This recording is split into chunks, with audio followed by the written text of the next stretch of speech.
Welcome to our presentation for Week 9's River of No Return. I'm Shani and Hannah will also be presenting the second half of our video today. Before we begin our presentation, however, we would like to advise any Indigenous viewers that the following content may contain images or voices of the deceased people that may cause distress to the members of the Aboriginal and Torres Strait Island communities. We would also like to add a trigger warning of any minor discussion regarding both domestic violence and suicide. So if you're uncomfortable with any of this, we respect your decision to not participate in our presentation. This was initially released on the 21st of June 2008, directed and screenplayed by Darlene Johnson, who is actually of Koori origin herself. Koori meaning Aboriginal Australians from the approximate region now known as Southern New South Wales. She was inspired to make this documentary due to the inherent lack of Aboriginal representation on screen, as well as the miseducation many audiences were fed about this content, always told from a westernized perspective. She is now 85 years old this year. River of No Return follows a middle-aged Aboriginal mother of 3, Frances Daningnan, in her attempts to follow her dreams while living in the remote community of Ramining. The documentary is celebrated for its thought-provoking depiction of any stereotypical childhood dream that many young girls have. However, this film comes from a rural Aboriginal perspective, as opposed to what we're all used to viewing, this common trope from a more westernized one. Analysing the early sections of the film reveals a compelling examination of life in Ramining and the cultural journey from saltwater to freshwater.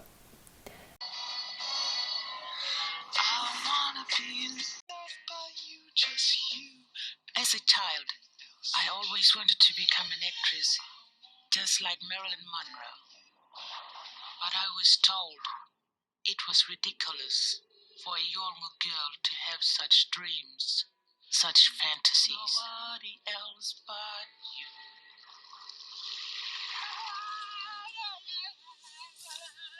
When I got the part of Nolingo in 10 Canoes, I knew it was a sign.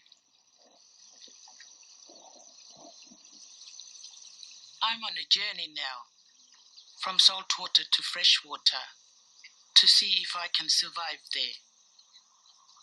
Swimming upstream against the current may not be easy, but I won't know until I try.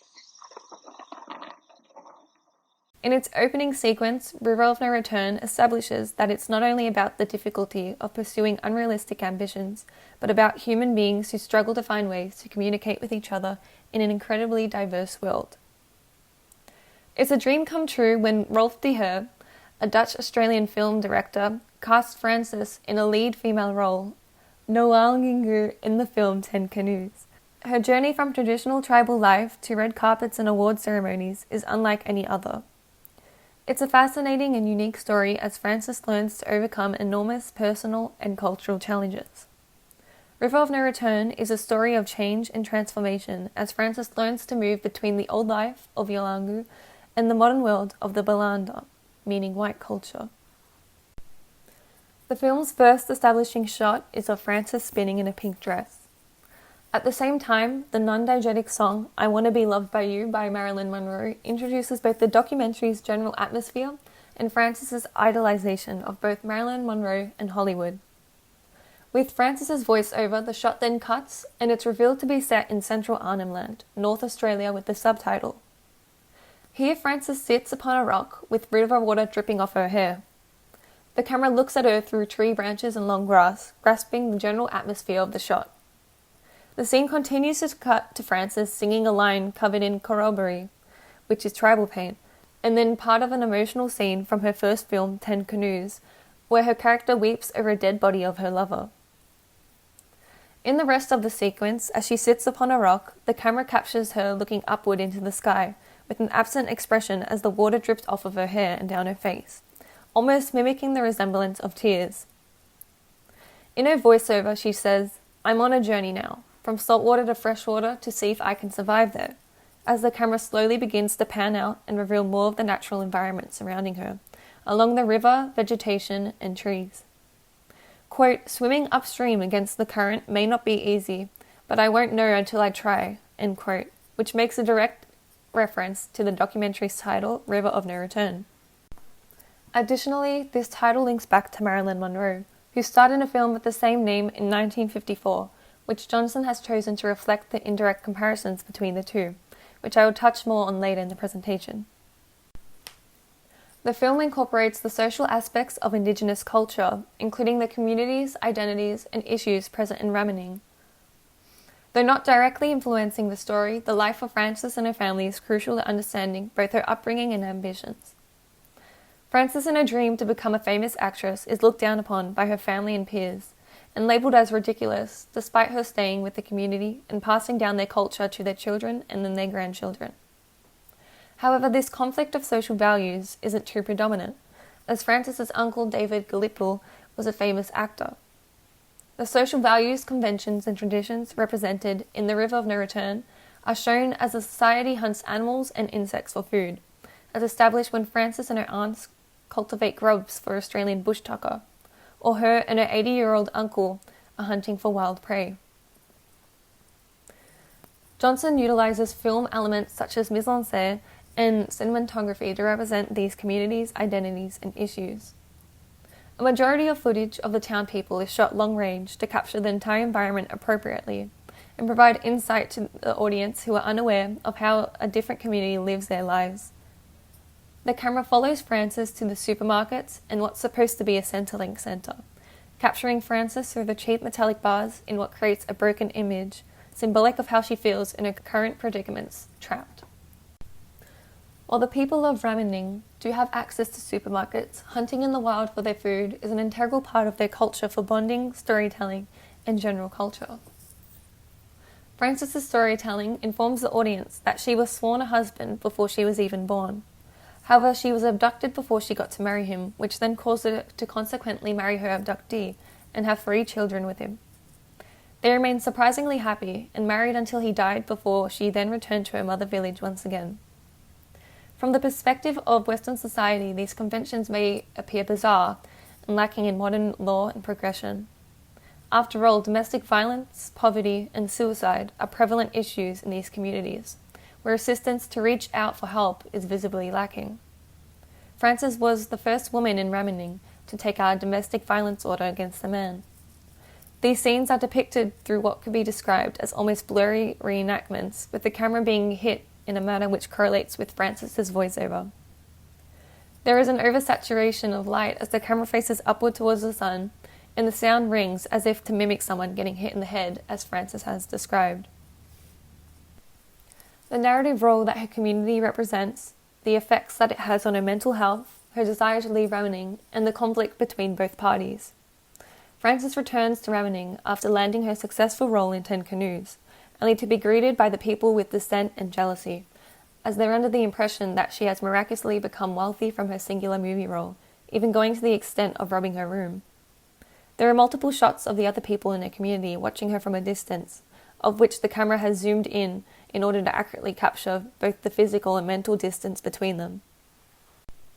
The audience is shown the prevalence of the political issues throughout this documentary and time period, dating back to over a decade ago now, and how there were disproportionately high levels of domestic violence, suicide, and poverty. Alcohol or substance abuse isn't represented in the documentary, which are common and negative misconceptions about the Aboriginal community. The only shot that does come to mind is when Frances is only briefly captured in frame, with the flames of fire set to trees and a lit cigarette in her mouth. Johnson doesn't place much importance on this in the documentary, as it wasn't affecting the story and not many individuals in the community were witnessed mingling in these behaviours.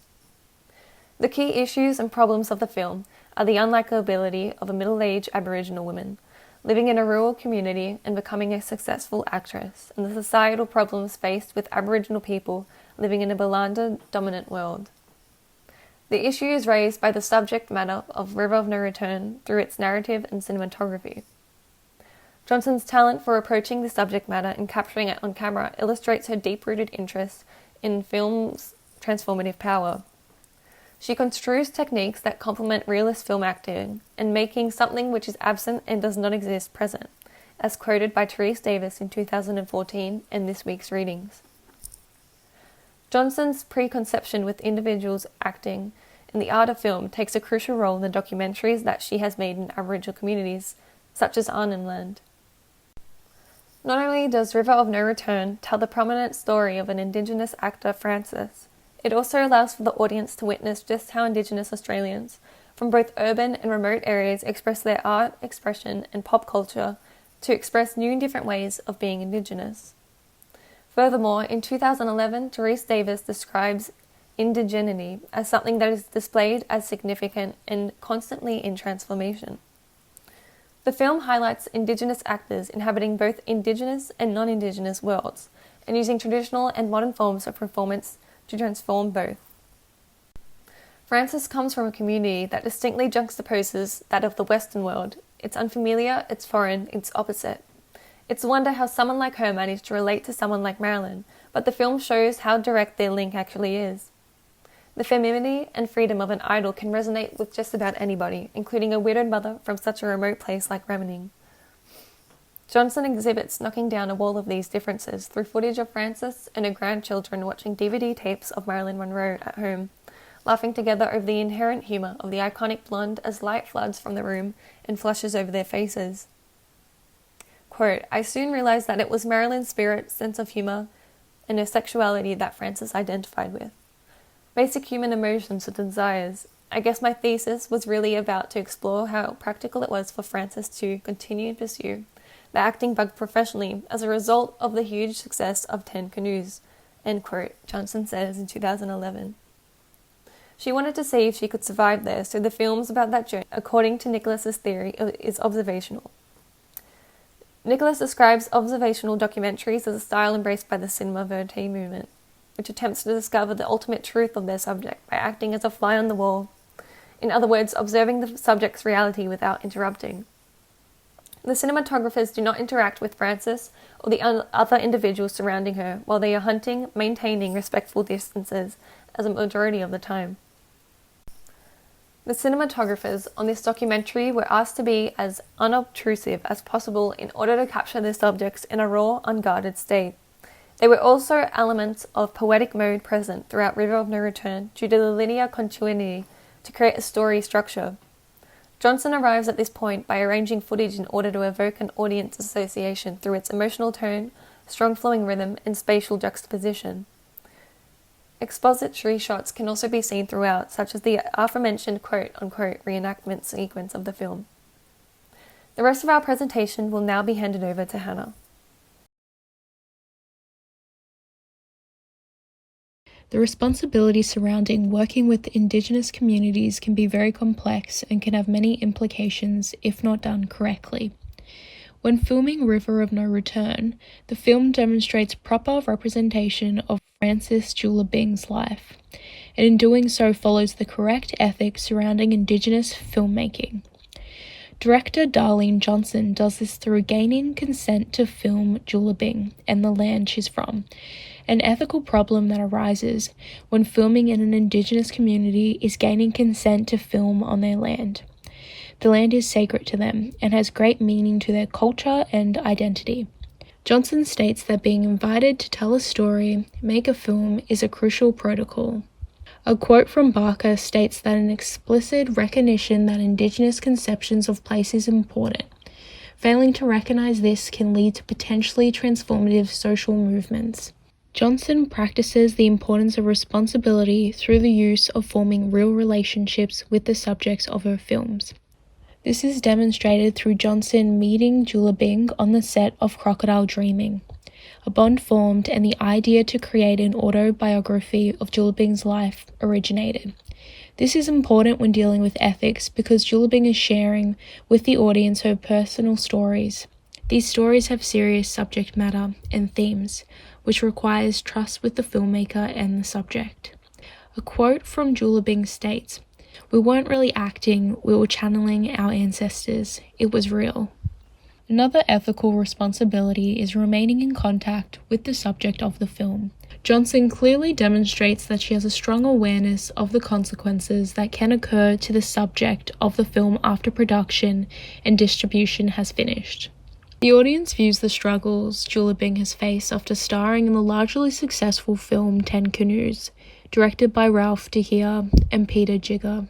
We see her struggles with poverty, isolation, lack of job opportunities, and being a repeated target of theft. We see the only communication she has with Ralph Dahir is when she calls him. The problem with this style is that when working with Indigenous communities, it's important to keep a strong relationship because the stories have been passed on through generations. A review from the Aboriginal Art and Culture and American Eye. The story of life as told in River of No Return is never a simple, straightforward one, but the theme that drives both film and life towards Danganang's inspirational persistence and ability to move forward and to seize control wherever she may.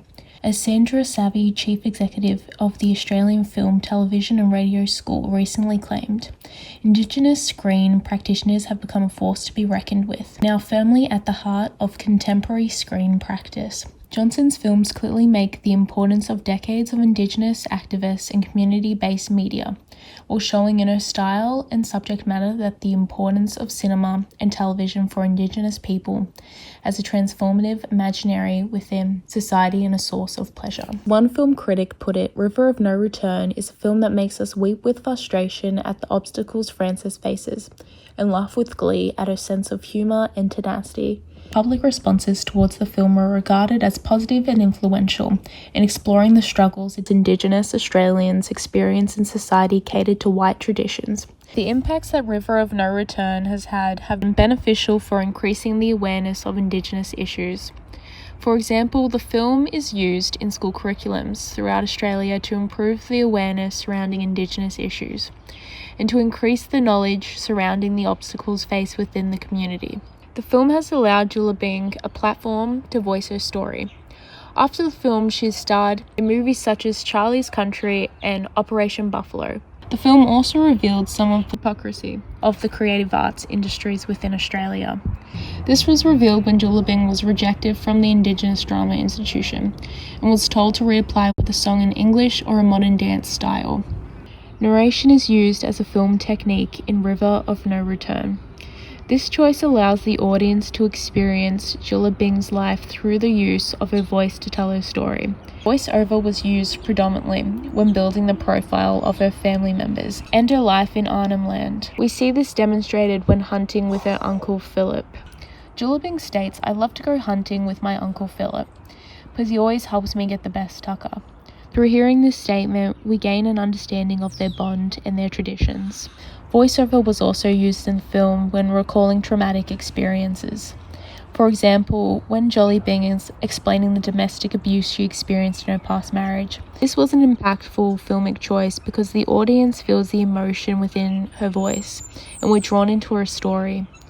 Archival footage was used in the film throughout to provide the audience with visuals of her past experiences. We see uses of archival footage, specifically when she's sharing her experiences of the production of 10 Canoes, and when she travelled to Cannes Film Festival. Within this scene, the audience is taken along with her to Cannes and views the excitement and opportunity the film brought into her life.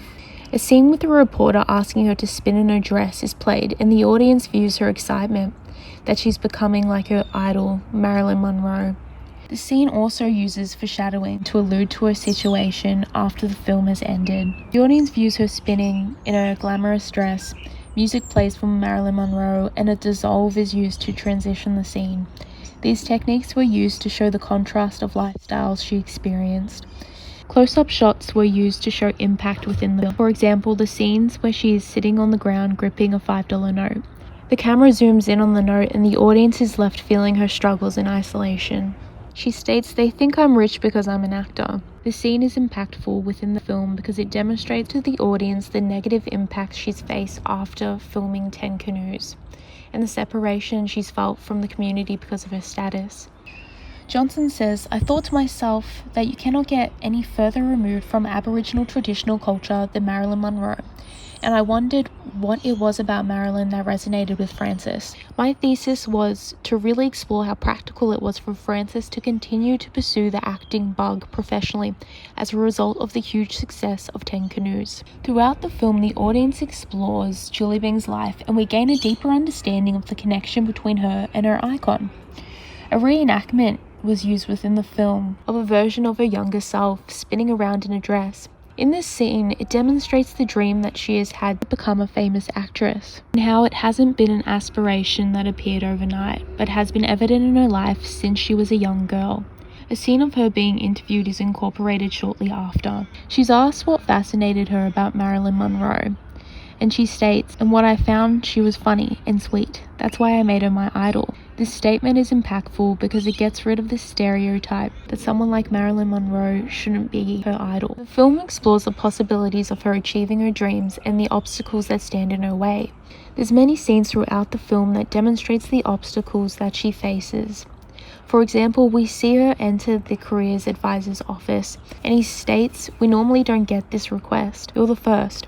The scene shows the audience the rare nature of her dream to become a famous actress within this community, and it shows her determination to achieve it. We also see the struggles she faces with a world that's catered for white traditions. Within the scene where her application is rejected, she states, "That's why I wanted to go to learn." The Balland away.